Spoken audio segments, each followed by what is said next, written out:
Pues, listo, perfecto. Entonces, yo les mandé unas preguntas para que ustedes las tengan allá en su WhatsApp, que es como las preguntas que vamos a estar respondiendo hoy en la charla. Entonces, la primera pregunta es, ¿qué es cambiar para ti? Alguien que quiera decir alguien, no importa, no hay respuestas malas. ¿Y qué sería para ti experimentar un cambio profundo y real? Alguien que quiera Alguien, participar.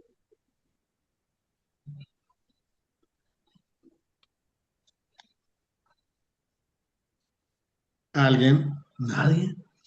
no, Pablito, yo quiero decir algo. Dime, Gabrielito. Yo diría que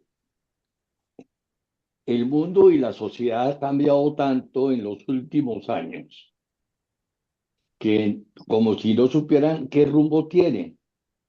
Ujú. Yo de viejito, me acuerdo de mi juventud y cuando estudié arquitectura y me gradué por allá de los años 60 y pico, las formas de pensar en esa época eran totalmente diferentes. Entonces, todo el adelanto científico, industrial y de todo lo que quiera que ha caído, la humanidad ha cambiado como que no sabe si ha aceptado eso, porque a su vez también se han olvidado de Dios y los principios y valores son totalmente diferentes. Y en esta generación no le importa a cada uno cómo va a llevar la vida, sino que a codazos a seguir adelante. Entonces, no saben porque la gente termina su universidad y lo primero que piensa es cómo hago a hacer plata. En mis tiempos uno terminaba la universidad y iba a trabajar y uno trabajaba y no pensaba en hacer plata, sencillamente en salir adelante y ejercer su profesión. Unos tuvimos más oportunidades y salimos, hicimos más cosas que otros, no sé. Pero eso es, hoy en día que cambiemos, que hagamos, que volteamos, no sé.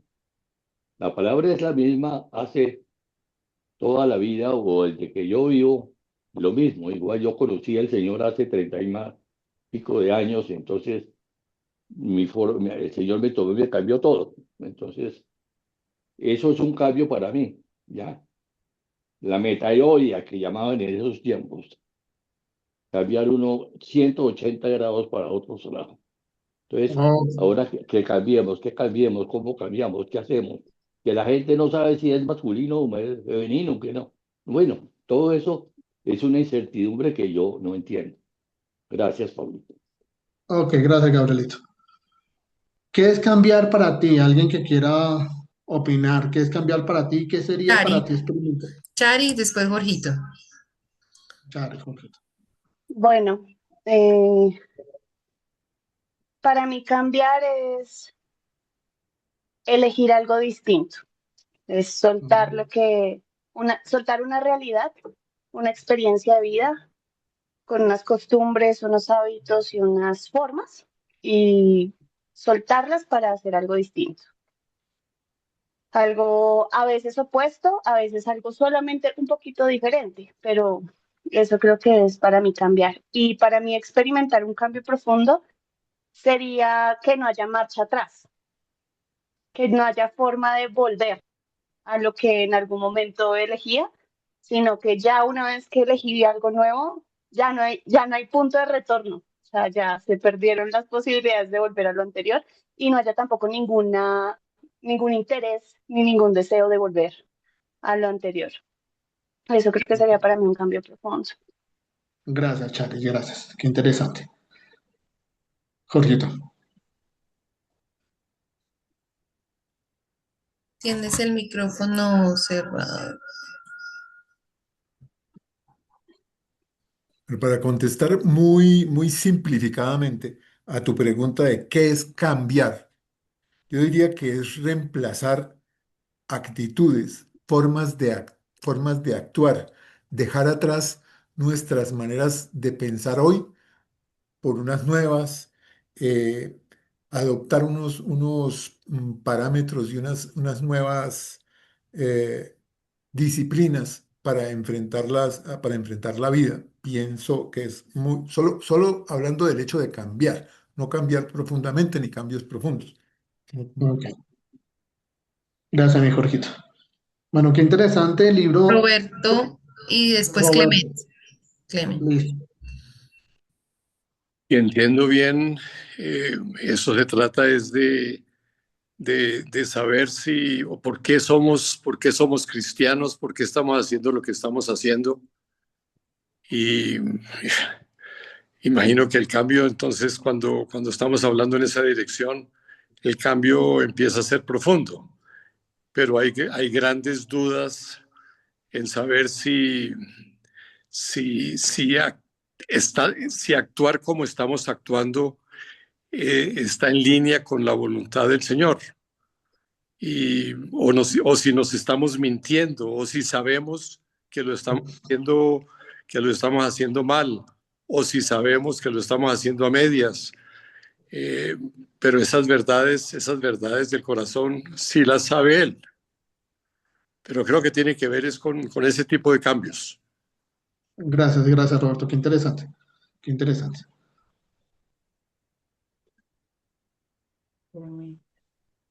Clemencita. Gracias. Para mí el cambio significa ser mejor y no ser peor de lo que estamos siendo nosotros interiormente, ser mejores. Eso para mí es un cambio. Gracias, mi Clemen.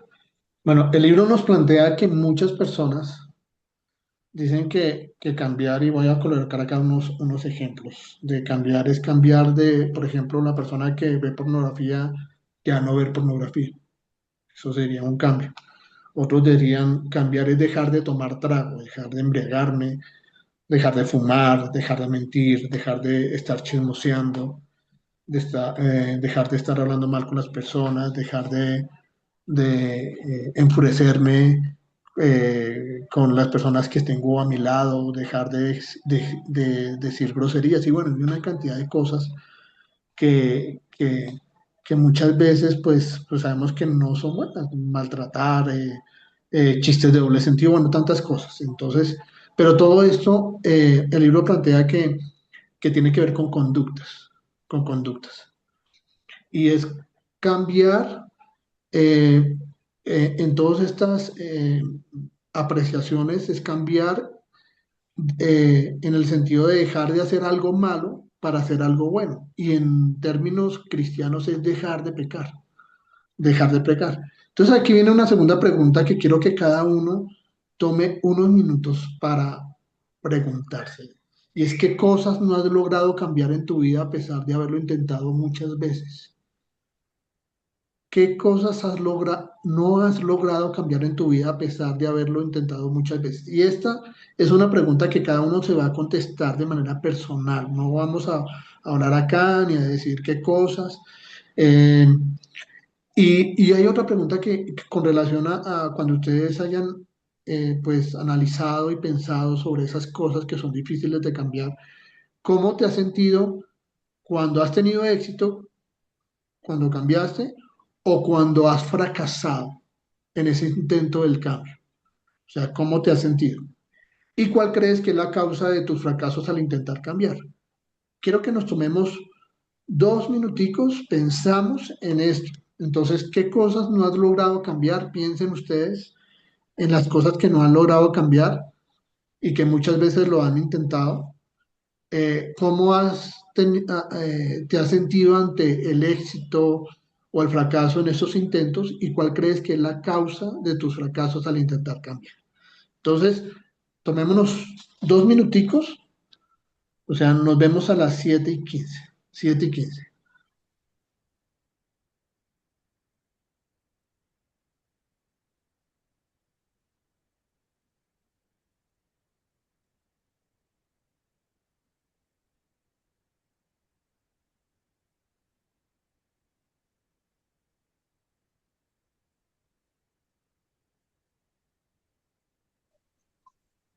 A veces ayuda mucho escribir.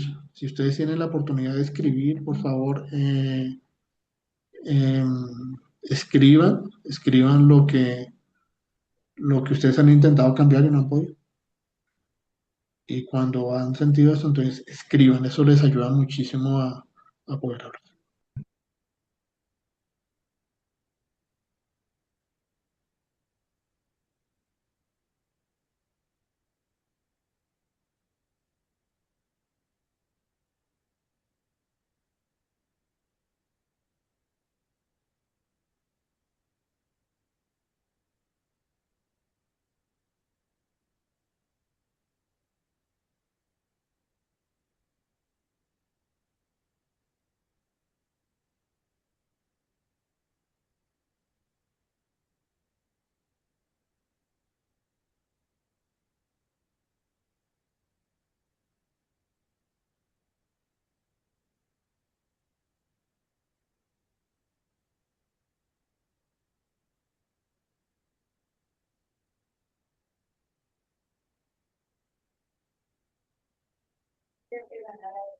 Bueno, eh, ya que nos hicimos esas preguntas, es difícil. Hay muchas cosas que luchamos, ¿cierto? Luchamos por intentar cambiar y no podemos, y luchamos y tenemos nuestras luchas, y eso es para todos. Aquí tenemos muchos pastores y yo sé que si abriéramos el espacio para hablar, hay cosas que nosotros, aun cuando somos líderes y pastores, tenemos muchas cosas con las cuales luchamos. Y hay algo que, como estábamos diciendo, a veces pensamos que son conductas que debemos cambiar, pero el libro nos plantea si un cambio profundo es más que cambiar conductas. Entonces, esa es la pregunta que vamos a tratar de resolver. Un cambio profundo es más que cambiar conductas. Entonces, con este estudio trataremos de entender qué es un cambio verdadero, cómo se produce, qué rol juega el Espíritu Santo y cuál es mi parte en ese proceso de transformación que Dios quiere en nuestra vida. Creo que Roberto levantó la mano, No. ¿no? Ah, bueno. Entonces, la semana pasada comenzamos pues hablando sobre que debemos hacernos unas preguntas todos los que queremos crecer espiritualmente, y es el por qué. ¿Por qué hago o por qué no hago algo? Entonces, ¿cuáles son esas motivaciones que me mueven a actuar o no actuar de cierta manera? Entonces vimos el ejemplo de un joven que aparentemente había cambiado su vida. Él lo que buscaba era ser muy popular, pero Dios, él se convierte, Dios lo cambia y él comienza a servir a Dios. Pero entonces se plantea la pregunta, ¿por qué este joven dejó todo por servir a Dios? ¿Qué es lo que amó este joven para cambiar su estilo de vida? Entonces, vemos que cambiaron sus comportamientos, pero la pregunta es, ¿cambió su corazón? Entonces, llegamos a la conclusión de que no, su corazón no cambió, sus motivaciones seguían siendo las mismas. Entonces, cuando nosotros hablamos de cambios, que son simplemente conductuales, o sea, hacer una cosa y para hacer otra cosa o no hacer algo porque no tengo que hacerlo, nosotros podemos llamar este tipo de cambio como alguien que está obedeciendo superficialmente. Entonces, la obediencia superficial que nos plantea este estudio es que Dios es toda aquella acción en la que busco cumplir lo que Dios quiere, pero está impulsada por un amor autocentrado, o sea, está centrado o está motivado por el amor a mí mismo. O sea, yo me amo, entonces por eso estoy haciendo ciertas cosas, porque voy a recibir cierto beneficio de lo que estoy haciendo. Entonces, pero Dios nos desafía en su palabra a no quedarnos en esos cambios superficiales, sino enfocarnos en los cambios profundos del corazón. Entonces, nosotros estuvimos viendo un pasaje, comenzamos la clase pasada viendo un pasaje que estaba en Primera de Samuel, capítulo 16, verso 7, que nos decía, Dios no mira como el hombre mira, pues el hombre mira la apariencia exterior, pero el Señor mira el corazón. Entonces, eh, ¿cómo hacemos ese asunto de empezar a analizarnos? Entonces, ¿cómo empezamos a ver esas motivaciones? Entonces, hay una herramienta que el autor plantea y es hacernos una pregunta. ¿Por qué? ¿Por qué hacemos eh, eh, lo que estoy haciendo, por qué estoy haciendo. Entonces, eh, y se planteaba un asunto que era el iceberg. Entonces el iceberg es como una figura que nos explica lo que pasa en nosotros. Entonces mis acciones son esa parte visible, es lo que hago. Entonces es la parte de arriba del iceberg que, la, que podemos ver, está relacionada con el hacer. Pero hay una parte que no es visible, es lo que llamamos las motivaciones que tengo. Es eso invisible por lo que hago o por lo que no hago, esas cosas que a veces no hago. Y esas cosas invisibles o esas partes que no vemos del iceberg, pues es relacionada con lo que creemos, nuestros miedos, nuestros valores, nuestra identidad. Es por qué hacemos lo que hacemos, es nuestras motivaciones. Entonces, la pregunta clave y la primera herramienta que nosotros vamos a estar practicando mucho en este proceso de cambios profundos es por qué. Entonces, ¿por qué voy a la iglesia? ¿Por qué doy dinero? ¿Por qué leo la Biblia? ¿Por qué canto en la iglesia? ¿Por qué predico a los predicadores que están acá en nuestras relaciones? ¿Por qué me peleo con mi esposa? ¿Por qué me peleo con mi esposo? ¿Por qué actúo de esta cierta forma que sabemos que no es muy buena? ¿Por qué miento? Por qué estoy haciendo ciertas cosas? ¿O por qué hago cosas buenas con motivaciones equivocadas? Entonces, estuvimos viendo un pasaje que estaba en Mateo capítulo 6 versos 1 y 18, y era sobre prácticas espirituales como la oración, el dar, el ayunar. Y esto nos hablaba sobre cosas que son muy comunes dentro del cristianismo. Pero la importancia de este pasaje no era tanto hacer esas cosas, sino el cuidado al practicar estas cosas. Y el texto nos decía, tengan cuidado con no practicar la justicia delante de los hombres para ser vistos por ellos. De otra manera, no tendréis recompensa de vuestro Padre que está en los cielos. Y esto tiene que ver con las motivaciones, porque si uno hace todas estas acciones con las motivaciones equivocadas, pues obviamente va a recibir la recompensa que se merece y es la adoración. Y esa, es lo que vamos a recibir si nosotros hacemos las acciones que parecen cristianas, bueno, que son cristianas y que son prácticas espirituales muy buenas que debemos hacer nosotros como cristianos, pero que tienen una motivación equivocada. Entonces, también planteamos otra pregunta que deberíamos agregar al por qué hago ciertas cosas, y es ¿a quién o qué estoy amando con esa acción? ¿Qué estoy amando con esa acción? Entonces, em, em, ahí es donde nosotros debemos empezar a mirar las cosas que amamos. Si amamos algo, pues terminamos haciendo ciertas cosas que amamos, aun cuando las hacemos de manera inconsciente, pero en realidad está mostrando eh, un amor, ¿no? Em, cuando, y ahí verá donde habíamos quedado. Y entonces sí vamos a empezar a hablar de la ceguera, de la ceguera. Entonces, la pregunta es, ¿cuánto nos conocemos a nosotros mismos? ¿Cuánto nos conocemos a nosotros mismos? Entonces, la palabra que el libro utiliza para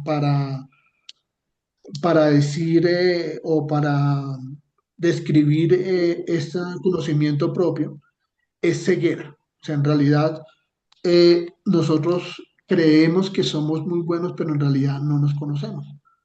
Y Jeremías capítulo 17, verso 9, yo quiero que por favor lo busquen en sus Biblias. Yo tengo aquí una versión, pero quiero que lo leamos en diferentes versiones. Jeremías 17, 9.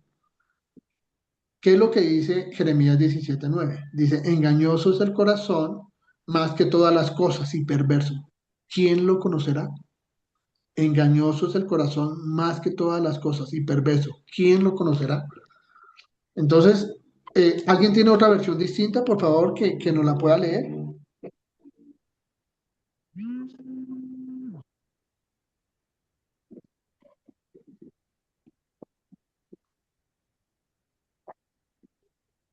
¿Alguien que me ayude? Tengo la misma versión. ¿Una versión tienes Yo, tú? Pablo, Listo, por favor, yo, lee. Pablo. De Nueva Versión Internacional dice, Sí. nada hay tan engañoso como el corazón, no tiene remedio. ¿quién puede comprenderlo? Qué interesante, ¿cierto? Ay, permítanme un momento, que hay personas que no han podido ingresar y me están pidiendo el código de ingreso. Ya lo envié al grupo. ¿Ya? Ah, listo, gracias, gracias, gracias. Luis Enrique levantó la mano. Nueva traducción viviente. Gracias, Luis Enrique. Dice, el corazón humano es lo más engañoso que hay y extremadamente perverso. ¿Quién realmente sabe qué tan malo es? Wow, qué interesante, ¿cierto? Yo tengo traducción lenguaje actual que dice, ustedes se creen buenos, pero son malos y mentirosos. No tienen remedio. Oye, y ¿saben qué es lo interesante? Gracias a todos los que leyeron. Es que nosotros nos creemos buenos, ¿cierto? Y el corazón es engañoso y es perverso. Eh, pero nosotros tenemos una esperanza y es que el Espíritu Santo pues tiene una función de traernos luz a nuestras vidas y hacernos entender quiénes somos en realidad. Ese es uno de los papeles del Espíritu Santo. Pues, ¿qué debemos hacer? Pues debemos pedirle al Señor, pues que a través de su Espíritu que nosotros realmente podamos, pues, descubrir cuáles son esas motivaciones engañosas de nuestro corazón, esas motivaciones que están allá en ese subconsciente abajo del iceberg, que están relacionadas con lo que creemos, con nuestras creencias, con nuestras formas allá ocultas que no vemos, que Dios los traiga a la vida, porque a veces ni siquiera somos conscientes pues de esa realidad. Eh, Hay un profeta que logró entender eso y es Isaías y entendió perfectamente realmente quién era él. O sea, cuando uno se enfrenta a esa realidad de que hay en su corazón, se da cuenta que el corazón de uno no es tan bueno. Isaías dice en el capítulo 6, creo que el capítulo 6 verso 5 dice, ay, de mí pobre, perdido que estoy pobre de mí que soy un perdido, ¿cierto? Y Pablo también lo dice en Romanos, dice, miserable hombre de mí, ¿quién me librará de este cuerpo de muerte? Porque las cosas buenas que quiero hacer no las hago, más las cosas malas que no quiero hacer, esas son las que hago. Y eso está relacionado con entender realmente qué hay en nuestro corazón y qué hay en nuestra vida. Y eso es lo que, esa práctica que pudiéramos decir, entender quiénes somos nosotros y dónde estamos ubicados, pues es lo que plantea el Sermón del Monte cuando habla los pobres de espíritu. Entonces, un pobre de espíritu es una persona que reconoce su necesidad de Dios, su incapacidad, es mostrarnos vulnerables, realmente mostrarnos como somos.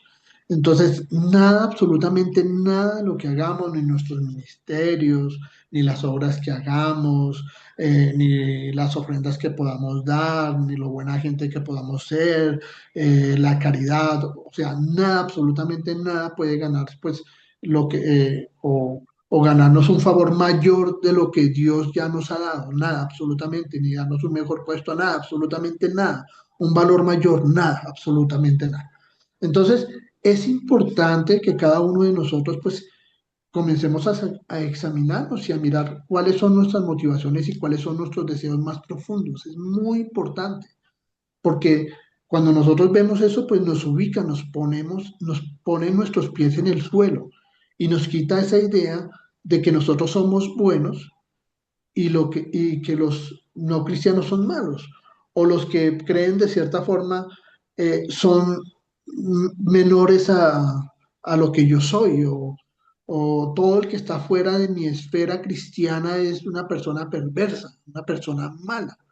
Entonces, mirar las motivaciones pues nos permite ver las acciones externas pueden variar, pero la esencia de la motivación interna nos lleva a cometer cualquier clase de pecado. Cuando nosotros examinamos cualquier cosa que hacemos, ya sea un pecado grande o un pecado pequeño, cualquier pecado, pues la motivación siempre es la misma y es el amor a uno mismo. Recordemos que cuando Adán y Eva pecan, pues ellos lo hacen porque ellos creían que podían ser autosuficientes y podían determinar cuáles son las decisiones que debían tomar. Sus motivaciones eran que querían ser iguales a Dios, capaces de conocer el bien y el mal, tener un conocimiento.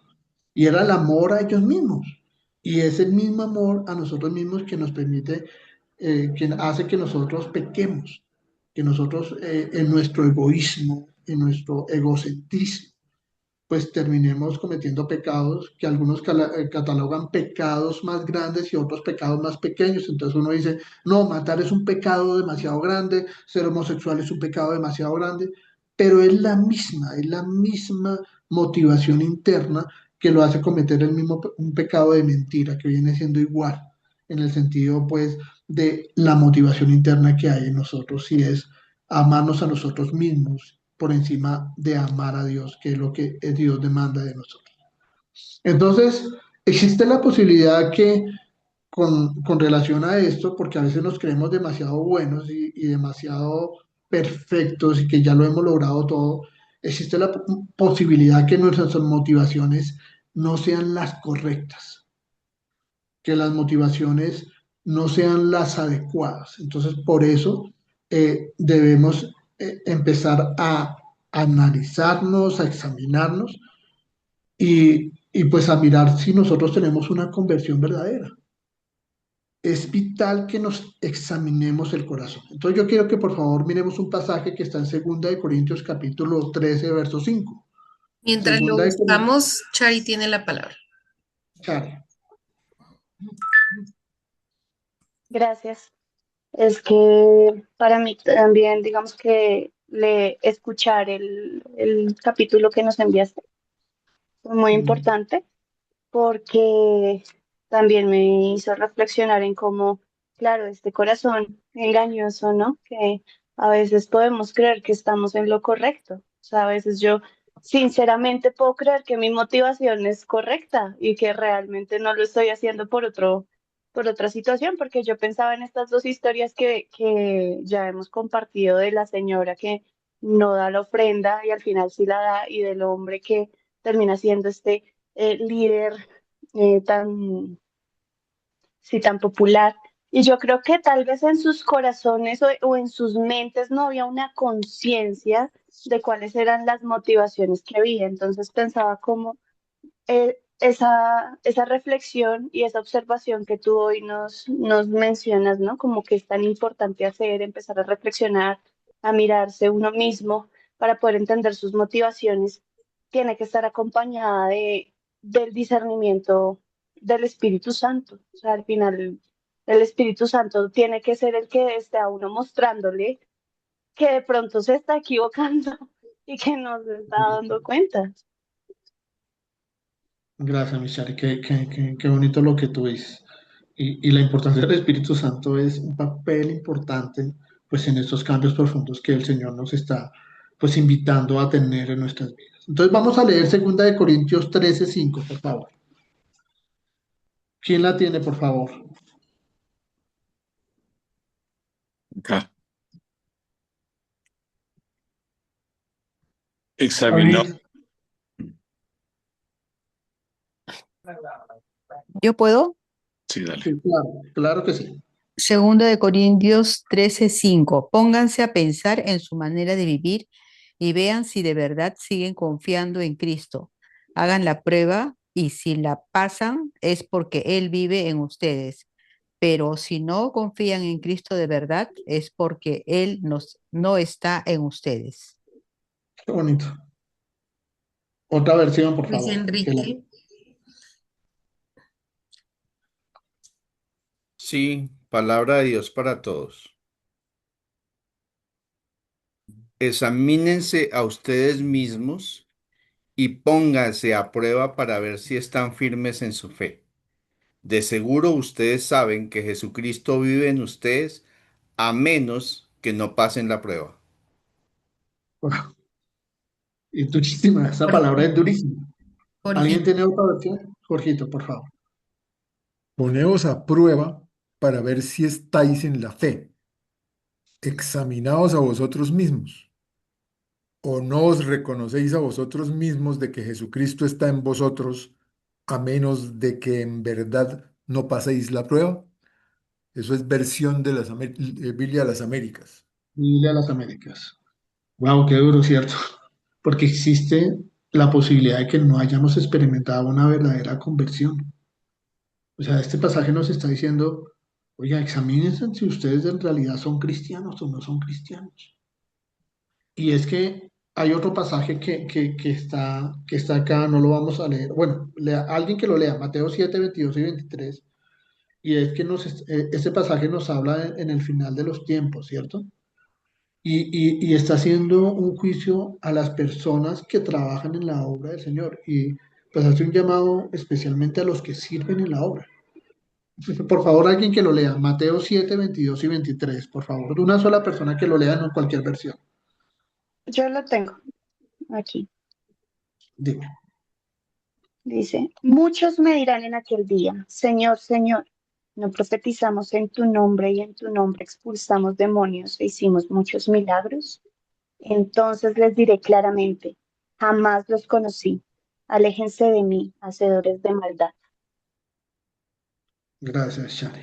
Entonces, mira este pasaje, es un pasaje durísimo, porque habla de personas que sirven al Señor y aquí habla de personas que trabajan para la obra del Señor. Y bueno, yo quiero, de pronto, Señor me perdone, no sé si voy a cometer acá una herejía, pero podríamos hablar no solo de las personas que sirven al Señor, sino de todos los que creen en Jesús, todos los que eh, hacen algo en la obra del Señor. Entonces, el texto dice que solo los que hagan la voluntad de mi Padre entrarán en el reino de los cielos. Y ellos responden más adelante, dice, Señor, nosotros hicimos una obra en el ministerio. O sea, porque dices que nosotros no vamos a entrar al reino si en realidad nosotros estábamos trabajando. Nosotros estamos trabajando, nosotros estamos haciendo ciertas cosas para ti. Pero Jesús le dice, jamás los conocí. Y además dice que sus obras eran iniquidad. Entonces, cuando dicen, bueno, estamos haciendo ciertas cosas, estamos predicando, estamos orando por los enfermos, estamos, bueno, todas las cosas que nos mencionan ahí, liberando los endemoniados. Uno dice, uy, estas personas son de Dios, o estas personas están haciendo cosas de Dios. Pero el Señor dice, jamás los conocí. Sus obras son iniquidad, y la palabra iniquidad en la Biblia se refiere a maldad, son injusticias, un pecado que aleja al ser humano de Dios y de su propósito. Entonces uno pensaría, wow, uno puede estar haciendo cosas para Dios que pueden parecer muy santas y muy buenas, pero en realidad lo que estamos haciendo es iniquidad. Y nos confronta esta palabra porque en realidad tenemos que examinarnos. Hubo algo en los cuales estas personas que hicieron muchas cosas para Dios, pues no era lo que Dios quería. Y está relacionado aquí más con un asunto de intimidad, porque dice, jamás los conocí. O sea, hicieron muchas cosas. Entonces, uno puede hacer muchísimas cosas para Dios, pero en realidad no son cosas que le agradan al Señor. El problema aquí no fue doctrinal, sino el problema fue un asunto de relación con el Señor. Cuando dice jamás los conocí, o sea, jamás tuvieron relación con el Señor. Y eso nos confronta a nosotros en las cosas que hacemos.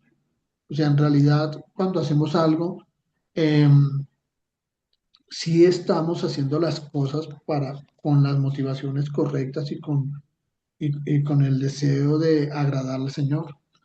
Entonces, el autor Nicolás plantea algo que me pareció muy interesante y es, ¿quién es un verdadero cristiano? ¿Quién es el verdadero cristiano o el verdadero creyente? Entonces, yo quiero leérselo. Entonces, un verdadero creyente no es la persona que deja de pecar y se esfuerza por obedecer, aunque un verdadero creyente obedezca. De hecho, casi podríamos decir que es exactamente al revés. Un verdadero creyente es una persona que cada vez es más y más consciente de la profundidad de su propio pecado, pero también es cada vez más y más consciente de lo increíble, de la increíble bondad de Cristo que lo ama a pesar de su pecado. Un verdadero creyente es una persona que mira los deseos de su corazón y se siente como los discípulos, repleto de motivaciones mixtas, pero que a la vez está fascinado que Jesús haya estado dispuesto a morir por él. Un verdadero creyente es una persona que, en contraste con la falta de conocimiento propio que muestran los falsos profetas de Mateo 7, es muy consciente de sus anhelos escondidos. Sin embargo, un verdadero creyente también es consciente que cuando abunda el pecado, sobreabunda la gracia. Un verdadero creyente es una persona que no descansa en sus obras ni en su ministerio para ser aceptado por Dios, sino que descansa en el increíble amor de Cristo, quien lo acepta a pesar de sus malas obras y de su pobre ministerio. Ese es un verdadero cristiano. O sea, un verdadero cristiano es aquel que reconoce que es un pecador y que necesita de la gracia de Dios y que necesita del Evangelio. Eh, Hay algo que nos confrontó. Hubo dos personas que empezamos a leer, a hacer este estudio, dos amigos míos, que comenzamos a hacer este estudio de cambios profundos y nos confrontábamos mucho porque creíamos, o sea, creíamos que, pues, que estábamos haciendo las cosas muy bien. Creíamos que estábamos haciendo las cosas eh, mm, perfectas porque éramos cristianos, porque éramos predicadores, porque pertenecíamos a una comunidad de fe, porque hacíamos muchas cosas y muchas prácticas espirituales, pero en realidad cuando nosotros entendemos esta verdad de entender que seguimos siendo unos pecadores y que necesitamos de la misma gracia que las personas necesitan afuera, pues nos confronta. Entonces, las motivaciones son muy importantes, porque en realidad, pues todos vamos a ser juzgados por esas motivaciones. Entonces, yo quiero que por favor vayamos a Primera de Corintios capítulo 3 versos del 10 al 15. Alguien que por favor lo lea. Primera de Corintios capítulo 3 del 10 al 15. Vamos a leerlo de dos versiones, dos, tres versiones, por favor.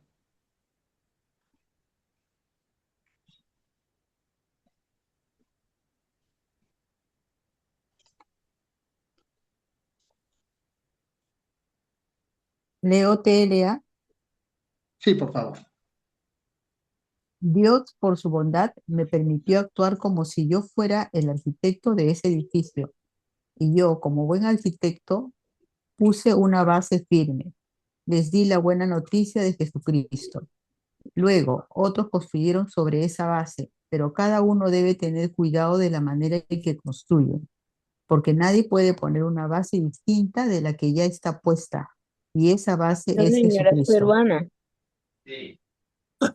A, pa- a partir de esa base podemos seguir construyendo con oro, plata, piedras preciosas, madera, paja o caña.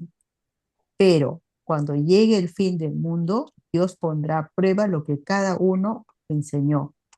Será como probar con fuego los materiales que usamos para la construcción. Si lo que uno enseñó pasa la prueba del fuego, recibirá un premio.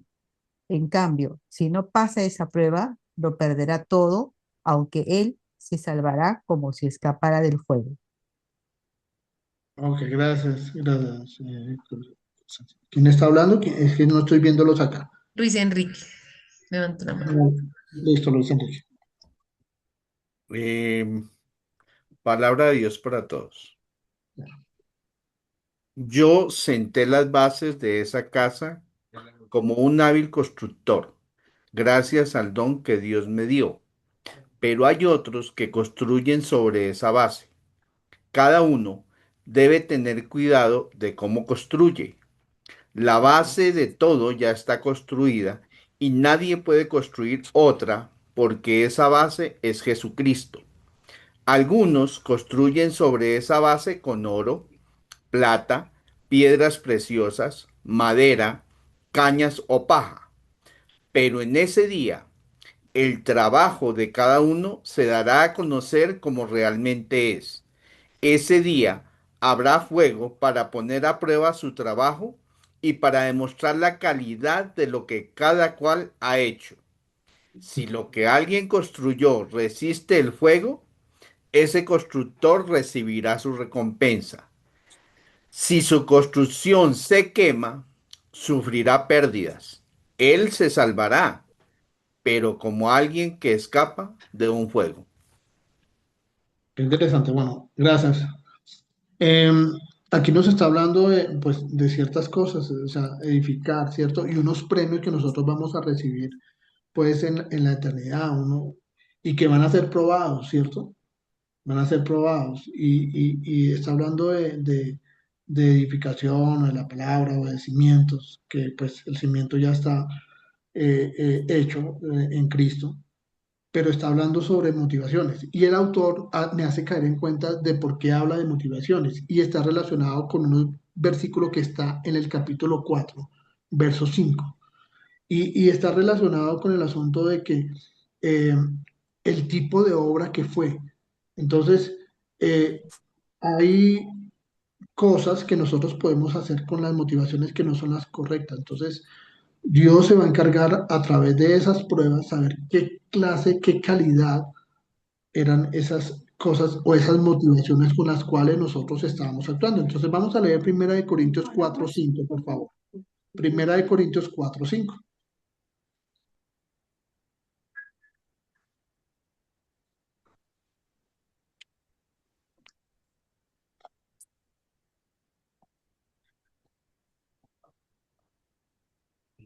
Yo lo puedo leer. ¿Alguien? Sí, por favor. Por lo tanto, no juzguen nada antes de tiempo. Esperen hasta que venga el Señor. Él sacará a la luz lo que está oculto en la oscuridad y pondrá al descubierto las intenciones de cada corazón. Entonces cada uno recibirá de Dios la alabanza que le corresponda. Wow. Qué bonito. ¿Alguien tiene otra versión, por favor? Luis Enrique, tú tienes una versión diferente. Me gusta esa versión. Primera de Corintios 4:5.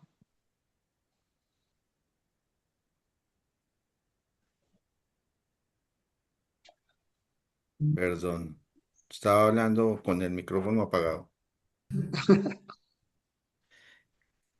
Por eso les aconsejo que no juzguen antes de tiempo. Esperen a que el Señor venga. Él iluminará todo lo que está en la oscuridad y descubrirá las intenciones del corazón. En ese momento, Dios dará a cada uno la alabanza que se merezca.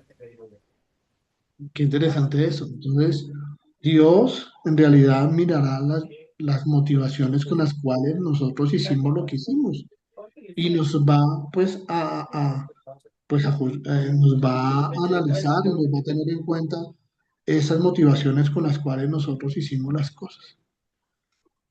Yo quiero que hoy terminemos respondiéndonos unas preguntas y sabiendo que el Señor en el final de las cosas va pues a revisar las motivaciones. No estamos hablando aquí de salvación porque pues ya sabemos que la salvación la tenemos por Cristo, pero estamos hablando acá de las motivaciones. El Señor va a revisar las motivaciones con las cuales hicimos muchísimas cosas.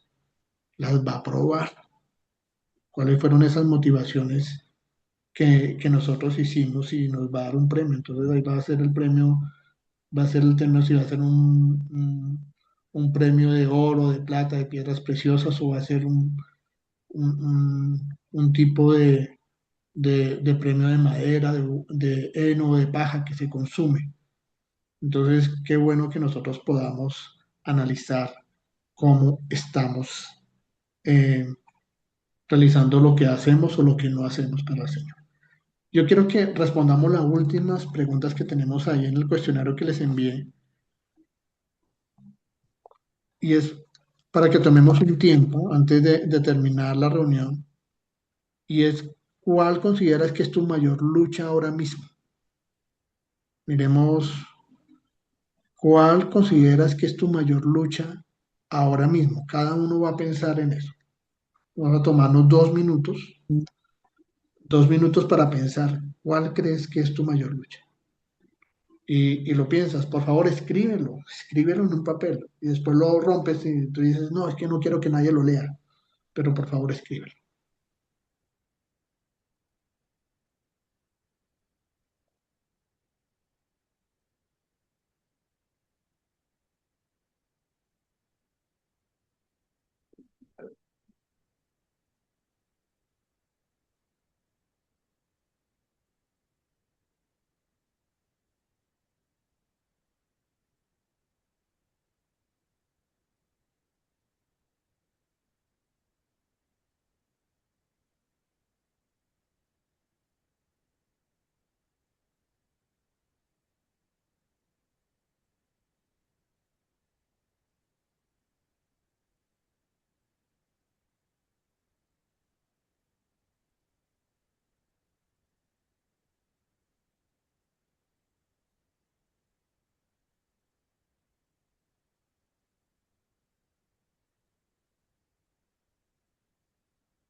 Bueno, ya tenemos nuestra lucha, ¿cierto? ¿Cuál es la lucha que tienes ahora mismo? Ahora piensa, ¿qué es tu mayor deseo o lo que más amas ahora? ¿Cuál es tu mayor deseo o lo que más amas ahora? Por favor, contesta y escríbelo. Y como esto es personal, pues hay que ser directo, ¿cierto? Estamos hablando de examinarnos, ¿cierto? De poder examinarnos y pensar.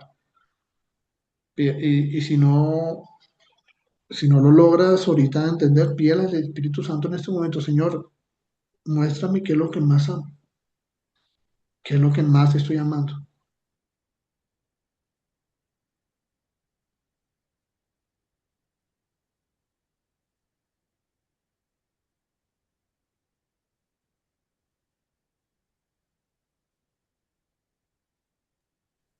Y cuando descubras qué es lo que más estás amando, cuando lo escribas, trata de dar una explicación por qué amo esto tanto.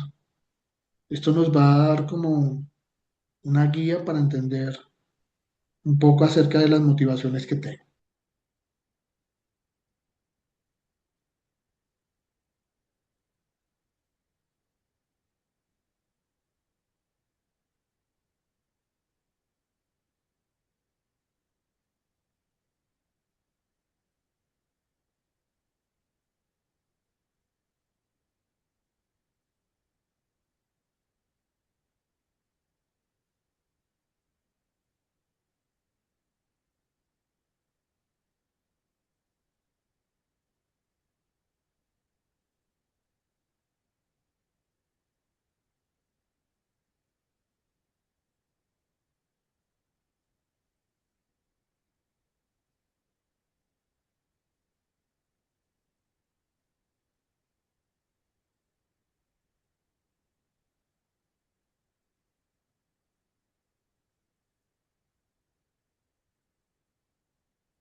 Bueno,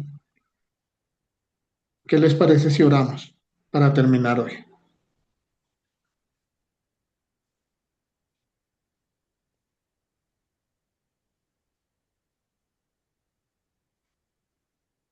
Em,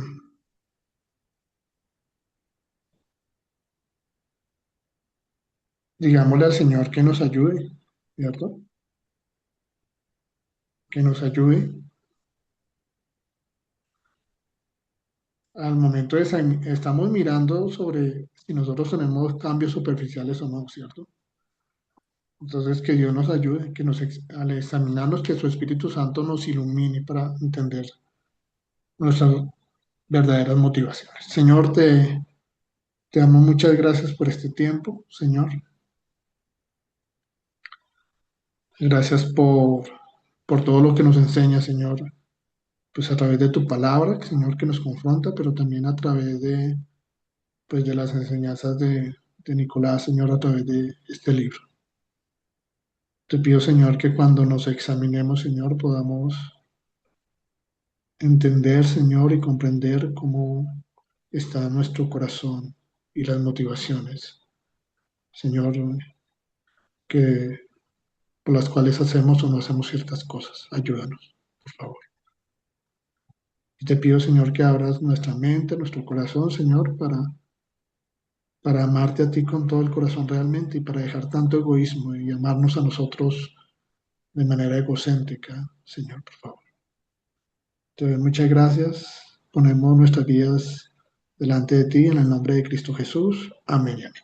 Amén. Bueno, les voy a mandar el capítulo 2 y está relacionado a cómo funciona el corazón. Entonces, cómo está funcionando el corazón. Y dentro de 8 días, pues empezamos a hablar un poco acerca del tema. Si tienen dudas, por favor, aquí podemos hablar, aquí podemos decir lo que pensamos. Este es un espacio abierto para poder hablar. O sea, no, yo no tengo la última palabra, ni Nicolás ni tiene la última palabra, pero sí es bueno que podamos expresar lo que estamos de acuerdo o no estamos de acuerdo. Pueden haber cosas que no estamos de acuerdo, pero qué bueno que lo podamos hablar. Un abrazo gigante Pablito, a todos. Sí, Pablito, sí, un mi Conce. favor, no sé si en el chat puedes poner los versículos que hemos estado leyendo. Ah, sí, se los mando. Sería de Correcto. gran ayuda. Listo, Gracias. perfecto. Bueno, mi Conce, muchas gracias. Bueno, un abrazo a todos.